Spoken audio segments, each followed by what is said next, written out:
গায়ের চামড়া খুলে দিলেন মা, বেঁচে ফিরল ৮ মাসের সন্তান।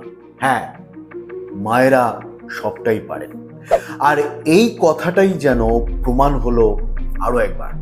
12ই জুন ঘটে যাওয়া এয়ার ইন্ডিয়া প্লেনের মর্মান্তিক ঘটনায় মরতে মরতে বেঁচে ফিরেছে ছোট্ট শিশু ধায়াংশ। দুঃস্বপ্নের 12ই জুন বিমানে সওয়ার হওয়া 251 জনের মৃত্যুর সঙ্গে সঙ্গে হোস্টেলে থাকা ছাত্রছাত্রীদের প্রাণের সংশয় ছিল প্রবল। তবে আগুনের লেলিহান শিখা, চরম তাপ আর ধোঁয়ায় ঘর ভরে গেলেও সন্তানকে আগলে প্রাণ বাঁচাতে মায়ের ওই লড়াইয়ের জন্যই আজ বেঁচে ফিরেছে ধায়াংশ।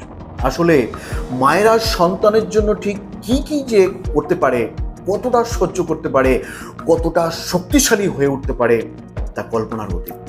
তবে ঠিক কি ঘটেছিল সেদিন? কিভাবে আগুনের মধ্য দিয়ে বেঁচে ফিরল তারা? কিভাবেই বা নিজে কষ্ট ভোগ করেও সন্তানকে আগলে রাখলো এই মা?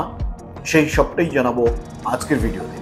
তবে তার আগে বরং একবার নিজের মাকে গিয়ে বলুন, মা, আমি তোমাকে ভালোবাসি। আর এই ভিডিওটা শেয়ার করে ছড়িয়ে দিন সকলের সঙ্গে, যাতে সবটাই তারা সবাই জানতে পারে। তাহলে শুরু থেকে শুরু করি, তাই জানতে থাকুন, জানাতে থাকুন। আহমেদাবাদে এয়ার ইন্ডিয়ার প্লেনটি ভেঙে পড়ার ঠিক আগে সজোরে গিয়ে তা ধাক্কা মারে পিজে মেডিকেল কলেজে। আর সেখানেই ছিল ইউরোলজি বিভাগের ছাত্র কপিল।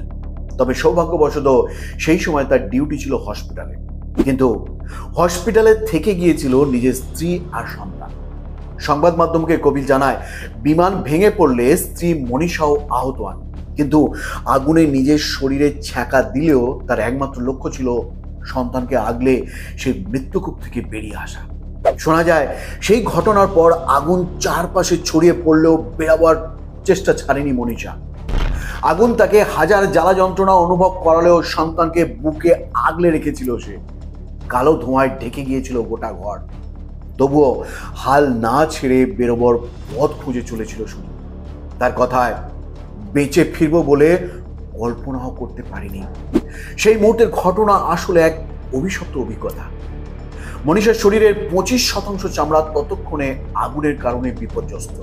তার সন্তানের শরীরেরও 36% চামড়া বিপর্যস্ত হয়ে পড়ে। জানা যায়, শিশুটির বুক, মাথা, হাত, পেটের ত্বক চরম ক্ষতিগ্রস্ত হয়। তবে নিজের সন্তানের এই এতটা কষ্ট মেনে নিতে পারেনি মনীষা। হ্যাঁ, সে তখন নিজেও ছিল চিকিৎসাধীন। তার শরীরেও একাধিক অংশের অবস্থা বেশ খারাপ ছিল। তবে তার কাছে নিজের ছেলের ভবিষ্যৎ কিংবা তার সুস্থতার চেয়ে বেশি বড় আর কিছুই নয়। শ্বাস প্রশ্বাস অন্তত যাতে ঠিকঠাক চলে, তাই ধায়াংশকে ভেন্টিলেশনেও রাখা হয়, দেওয়া হয় রক্ত। আর সে অবধি চিকিৎসকরা জানায়, শিশুটির বয়স যেহেতু মাত্র 8 মাস, তাই পরিস্থিতি জটিল থেকে জটিলতম হতে পারে। এখন উপায় শুধুমাত্র স্কিন গ্রাফটিং। তখন এক বিন্দু কিছু না ভেবে হঠাৎ করেই মনীষা জানায়, নিজের শরীর থেকে ত্বক দিয়ে সে বাঁচাতে চায় নিজের সন্তানের প্রাণ।